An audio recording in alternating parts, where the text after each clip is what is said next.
Salut, c'est Trado, content de vous retrouver pour la mise à jour de l'indice parisien et l'action du jour sera Eritech et j'en profite pour dire de ne pas oublier que en dessous de la vidéo que vous visionnez, il y a celle du SP500 qui peut nous intéresser puisque très souvent on a tendance, même si c'est moins le cas actuellement, à suivre les indices US. Alors comme vous pouvez le voir pour le coin des fondamentaux, hier, c'est très mitigé, hein. En zone euro, il y a eu d'abord la bonne surprise française. Alors, les Français, l'économie française est souvent qualifiée de mauvais élèves de l'Union européenne. Et bien là, cocorico, on s'ajuste quand même une croissance fantastique du PIB de 0,6%. N'ayons pas peur des superlatifs, c'est fantastique. Par contre, ah non, également bonne nouvelle du côté de l'Italie qui sort officiellement de la récession avec une hausse de 0,2% de l'activité. Je sais, vous souriez. Ensuite, du côté de la zone euro, la mauvaise nouvelle est venue de l'Allemagne qui n'a pas eu la croissance économique escomptée. Et le gros appel d'air de l'après-midi, on reviendra sur ça un petit peu plus tard, eh bien, trouve son origine dans les ventes de détail américaines qui ont déçu puisqu'elles se sont avérées stables alors que beaucoup d'économistes escomptaient une accélération des ventes de détail. Donc ça n'a pas été forcément très bien accueilli et on se retrouve avec cette bougie. Alors regardez bien, j'expliquais hier qu'on était sous le coup d'une épaule, tête et éventuellement une deuxième épaule. Je ne vais pas revenir sur ça parce qu'on vous n'avez qu'à regarder la vidéo d'hier si vous voulez en savoir davantage. Et bon, généralement on dit qu'il faut qu'il y ait une sorte de symétrie au niveau de l'amplitude et de la longueur des épaules pour augmenter les stats de réussite. Donc là on est toujours éventuellement en train de construire la deuxième épaule. En tout cas en termes d'ampleur on y est, hein, c'est à peu près la même hauteur. Et malheureusement, on n'a pas réussi à transformer l'essai. En cours de séance, on est repassé au-dessus de la Tenkan. On a même essayé de s'extraire de ce canal noir. Ce canal noir m'a été proposé par un tradosorien. N'hésitez pas, hein, si vous n'êtes pas d'accord avec moi, envoyez-moi vos graphes. Moi, ça peut m'aider, hein, notamment là, effectivement. J'ai requalifié le petit canal en canal un peu plus ample et on voit bien effectivement que l'attaque haussière qui nous avait permis de nous extraire et de passer au-dessus de la Tenkan et du canal noir, eh bien, s'est avéré infructueux et on a réintégré sagement à la fois le nuage et la zone comprise sous la Tenkan dans le canal noir. Donc ça, c'est pas forcément très bon parce que ça veut dire que les baissiers font ce qu'ils veulent, quoi. Là, clairement, ils ont profité de la déception sur les stats américaines pour mettre tout le monde d'accord. Alors, je vous rappelle comment ça fonctionne, hein. Quand on est dans le nuage, on est sans tendance. Et c'est pour ça que le champ de bataille était important à localiser et le fait qu'on réintègre le nuage n'est pas de très bon augure. Attention, je vous rappelle que tant qu'on n'est pas en dessous du nuage, il y a pas d'alerte. Mais là, on est clairement dans le nuage et ça, c'est pas très très bon. Également, remarquez la hauteur de la mèche haute, hein. Ça veut dire qu'on clôture beaucoup plus bas que les plus hauts du jour. Ça, c'est pas forcément très bon non plus. Et ce qui nous amène aux indicateurs techniques. Alors les indicateurs techniques, bon, il y a du moins bon et du vraiment mauvais. Tout d'abord, un petit coup d'œil du côté des volumes pour voir que les volumes sont bien en diminution. Et lorsque on a une baisse des volumes sur la deuxième épaule, ça accrédite l'idée d'une épaule tête épaule. Bon, c'est un peu prématuré, donc je ne vais pas en parler beaucoup ce soir. Hier, je parlais du CCI et j'avais dit que j'en parlerai plus aujourd'hui. Voilà ce que c'est. Alors, ce qui est important avec le CCI, c'est de comprendre que tout se passe en fait au niveau des zones de surachat et de survente. Lorsque le CCI passe au-dessus de plus 100, ça veut dire qu'on a un signal haussier et ça veut dire qu'il faut se préparer à une hausse. Par contre, lorsqu'on repasse en dessous de plus 100, c'est-à-dire 99, 98, c'est un signal de vente. Inversement, lorsqu'on rentre dans la zone comprise en dessous de moins 100, c'est un signal baissier et quand on en sort, c'est un signal d'achat. Alors en ce moment, le CCI n'est pas très efficace, mais j'avais quand même dit hier que on avait un signal baissier avec le CCI. Regardez un petit peu comment ça se passe généralement. Voilà. Là, vous voyez, signal de vente avec une grosse baisse. Là, également là, signal de vente puisqu'on sortait de la zone de surachat. Et de la même manière, hein, vous voyez que lorsqu'on sort de la zone de survente, on a un signal d'achat. etc. Bon, il ne faut pas l'utiliser tout seul le CCI, hein. C'est vraiment un outil qu'on utilise en combinaison avec d'autres. Et j'avais dit hier qu'il fallait faire attention au CCI parce qu'il venait de rentrer dans la zone de survente. Autrement dit, la zone où normalement on a un signal baissier. Alors effectivement, en ce sens, on pouvait s'attendre au regard de cet indicateur à la baisse à laquelle on a assisté aujourd'hui, surtout qu'il y avait derrière un momentum qui est baissier et un MACD qui nous a gratifié d'un non-croisement baissier, donc ça faisait beaucoup.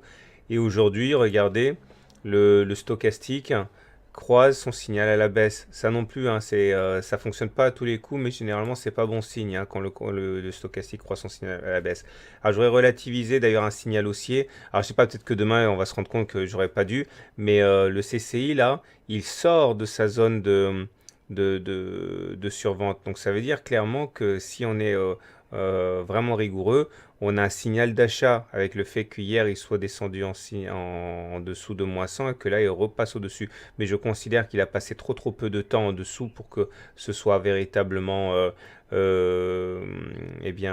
pertinent. Donc je vais faire comme si je ne l'avais pas vu, mais libre à vous d'y accorder plus d'importance en analyse technique. Chacun doit faire aussi selon son âme et conscience. Le momentum, je l'ai dit, il est négatif, ça veut dire que la pression elle est baissière, etc. Bon, ça j'en ai parlé aussi. Donc tout ça pour finalement se demander ce qu'on va faire demain. Moi, je trouve que la pression, elle est quand même très baissière à court terme. Maintenant, à moyen terme, elle n'est pas encore baissière puisqu'on est toujours dans le nuage. Donc, là où on pourra vraiment s'inquiéter, c'est si notamment on valide l'épaule tête épaule avec cassure de la ligne de coup qui est là. Parce que là, j'en ai parlé au niveau des objectifs, ça nous bombarderait, ça nous catapulterait en dessous du nuage avec plein de signaux négatifs qui s'enclencheraient. Mais pour l'instant, tant qu'on est dans le nuage, au regard du système Ishimoku, on est neutre, hein. Et dernière chose, j'en parle simplement maintenant parce que je vais être complet, mais on a une divergence haussière cachée sur l'OBV. Ça, je pense en reparler demain. Alors, si jamais les cours explosent à la hausse demain, on dira, bah ouais, bah, j'aurais mieux fait de parler de l'OBV ce soir, mais je vais faire le pari que ça ne sera pas pour demain, sinon, de toute manière, il ne sera pas trop tard. Voilà, donc c'est pas très bon, vous l'avez compris. On va passer maintenant à l'analyse de Erytech, qui est l'action qui m'a été le plus demandée sur Boursorama. J'insiste, hein, là, comme j'ai dit qu'il fallait me prévenir qu'il y avait des threads sur Boursorama pour des demandes d'analyse technique, j'ai eu en fait plein de messages me disant bah, moi j'ai ouvert une file là, j'ai ouvert un thread là, donc n'oubliez pas hein, de me dire quand vous ouvrez quelque chose pour que je puisse ensuite vous faire plaisir en faisant analyse technique. Donc c'est bien Erytech Pharma qui m'a été le plus demandé par Bourso et sur Bourso et par mail. Voilà, ça arrive tout de suite. Alors, chose promise, chose due, voilà l'analyse d'Erytech Pharma. Alors, on va commencer du plus simple au plus compliqué. Tout d'abord, pour la tendance. Alors, la tendance, elle est, eh bien, a priori, elle est en train de devenir haussière. Mais il faut détailler un petit peu. Oui. Lorsque les pics sont descendants et que les creux sont descendants, vous êtes en tendance baissière. C'est-à-dire que si vous achetez un moment comme celui-là, vous vous mettez sérieusement en danger. Inversement, lorsque les pics deviennent ascendants et que les creux deviennent ascendants, vous êtes en tendance haussière. Et quand vous achetez un moment tel que celui-là, généralement, vous êtes relativement en sécurité. Lorsque vous avez des pics descendants et des creux ascendants, et bien là, par contre, vous êtes en période de consolidation. Et c'est ce qui se passe généralement lorsque l'on va dessiner des figures telles que les triangles. Alors ça, ce graphique est issu de ma dernière vidéo, celle que j'ai commise il y a quelques semaines lors de la précédente demande. Et là, je vous ai préparé le tuto pour bien comprendre parce que bah, sans ça, c'est un peu compliqué. L'idée, c'est que parfois, les actions dessinent une sorte de configuration en triangle symétrique de sommet. C'est-à-dire que ça se passe en haut d'une jambe de hausse et vous allez avoir les cours qui vont osciller entre une oblique ascendante et une oblique descendante. Il faut savoir que généralement, on casse ça par le haut. Et il y a plusieurs façons de tracer l'objectif. Le premier objectif le plus souvent atteint, c'est d'aller chercher le point le plus haut du triangle, c'est-à-dire ça. Et une autre façon de faire, c'est un objectif plus dynamique, plus rarement atteint. Vous prenez la hauteur de la première oscillation complète, vous reportez ça au-dessus du point de cassure, ça vous donne le deuxième objectif. Alors si on revient à notre Erytech, vous voyez que bah, ça, rien de neuf au niveau du tracé, hein, c'était déjà là la dernière fois. Le problème, qui n'en est pas vraiment un, bon, vous voyez que la figure a bien cassé par le haut, comme ça se passe généralement, mais l'objectif a déjà été rallié. Ok, donc il y a visiblement des traders qui étaient très impatients et qui sont sortis dès qu'on est allé chercher objectif numéro un. L'objectif numéro 2 serait de prendre, vous l'avez compris, la hauteur de la première oscillation complète, là.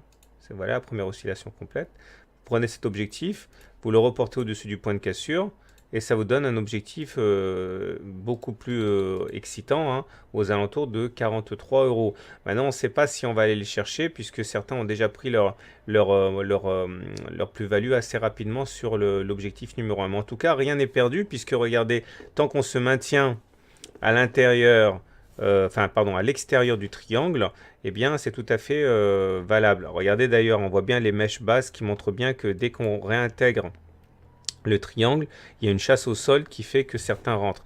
Donc là, ce qui remettrait en cause l'objectif des 43 euros, ce serait de clôturer à l'intérieur du triangle. Attention, ceci est une analyse hebdomadaire, c'est-à-dire que chaque bougie correspond à une semaine de cotation, donc c'est pas demain qu'on en saura davantage, hein. Par contre, vendredi, regardez bien où on clôture par rapport à ça.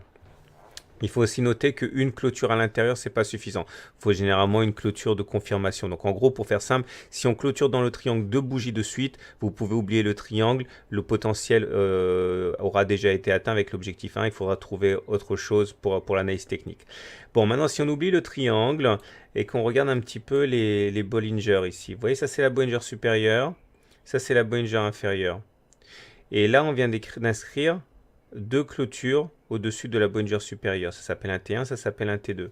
Alors, ce qui est important à savoir, c'est que normalement, lorsqu'on fait un T2, comme c'est le cas là, on a plus d'une chance sur deux par la suite de faire un T3. Ça veut dire que malgré le fait qu'on soit entre la Bollinger supérieure et la Bollinger inférieure, on est mercredi aujourd'hui, eh bien, on a plus de chances de clôturer au-dessus des Bollinger que de clôturer à l'intérieur des Bollinger. Bon, c'est statistique. Regardez un exemple ici. Voilà, une fois qu'on a clôturé à l'extérieur des Bollinger, comme c'était le cas ici, on a fait T1, T2, T3, T4, T5, T6, et ce n'est qu'après T6 qu'on a réintégré les Bollinger. Et là, pareil, un T1, T2, T3, T4, T5, T6. Donc le fait qu'on soit entre les Bollinger, comme c'est le cas ici, ou là sur les pointes, ne veut pas dire qu'on ne va pas remonter au-dessus des Bollinger après. Par contre, si à la fin de la semaine, vous voyez qu'on est toujours entre la Bollinger supérieure et la Bollinger inférieure, quand on ne s'en est pas extrait, dans ce cas, il y a de fortes chances pour qu'il y ait contact avec la moyenne mobile à 7 semaines. Regardez ici. Une fois que l'on réintègre les Bollinger, alors attendez, on voit pas grand chose parce que j'ai fait ça, voilà. Une fois que l'on réintègre les Bollinger, ici par rapport à là, ben, on est attiré par la moyenne mobile à cette période. Ici, c'était le cas également là. Une fois que l'on réintègre les Bollinger, comme c'est le cas ici, on est très souvent attiré par la moyenne mobile à cette période. Donc tout ça pour dire que si vendredi, on est toujours entre la Bollinger supérieure et la Bollinger inférieure, sans en être sorti, attendez-vous à ce qu'on aille chercher un moyenne mobile à cette période. Ça n'a absolument rien d'exceptionnel. C'est pas pour ça qu'après on redécolle pas, mais en tout cas, c'est ce qui se passe à court terme. Voilà. On va enchaîner avec l'indicateur Ishimoku. Alors l'Ishimoku, tout dépend de la position par rapport au nuage. Vous voyez que le nuage, c'est la zone bleue ici, hein. Et tant qu'on est au-dessus du nuage, on est en tendance haussière. Et on est passé au-dessus du nuage là. Et vous voyez qu'on est toujours clairement au-dessus du nuage. On a nos petites sentinelles qui nous avertiraient d'une faiblesse. C'est la Tenkan et la Kijun. La Tenkan pour l'instant joue un magnifique rôle de support. Les cours rebondissent dessus. Okay. Par contre, si la Tenkan casse, on aurait une première alerte. Si la Kijun casse, on aurait une deuxième alerte, etc. Mais pour l'instant, il n'y a pas de quoi s'effaroucher. Finissons avec les indicateurs techniques. On voit bien les signaux haussiers qui se sont produits et qui nous prévenaient de la hausse, hein. Là, on a eu le momentum qui est devenu positif. Ça, c'était tout à fait valable pour anticiper la hausse.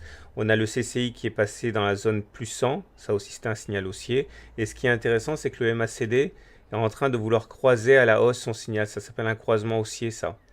Et ça, effectivement, la dernière fois que c'est produit, c'était là. Et bon, ça fonctionne pas à tous les coups, hein. Il n'y a rien qui fonctionne à tous les coups en analyse technique, mais bon, c'est vaut mieux être dans cette configuration que pas dans cette configuration. Et enfin, la hausse des volumes qui montre qu'il y a de plus en plus d'intérêt pour la valeur. Donc, pour faire simple, c'est pas mal du tout. On va suivre de près la clôture de vendredi pour savoir où on en est. Voilà. Alors, si vous découvrez mon blog, mon site, je suis content de vous offrir, si vous désirez vous initier à l'analyse technique, mon livre d'analyse technique. Envoyez simplement e-book gratuit à tradosorgmail.com et je vous envoie par email mon livre avec la vidéo exclusive de 30 minutes, etc. etc. N'hésitez pas. Et je vous dis donc également, si vous voulez, vous pouvez vous abonner à la newsletter gratuite pour ne pas louper la prochaine mise à jour. À très bientôt.